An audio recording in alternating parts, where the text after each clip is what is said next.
जब वो अपने पल्लू से मुझे हवा देती है।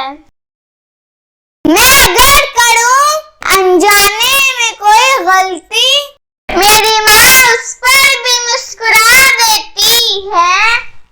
क्या खूब बनाया है रब ने रिश्ता माँ का, वीरान घर को भी जन्नत बना देती है।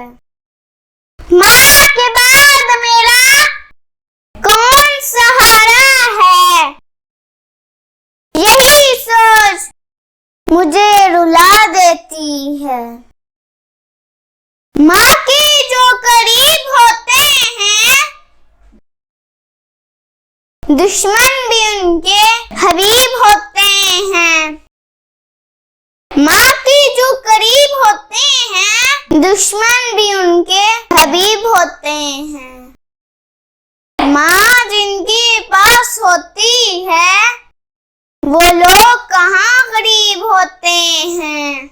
अब आखिर में एक दुआ करती हूँ, या रब मेरी माँ को लाजवाब रखना, मैं रहूं या ना रहूं, मेरी माँ का ख्याल रखना।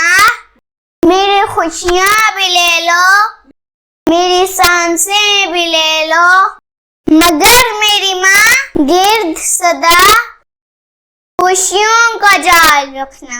आमीन। बहुत शुक्रिया।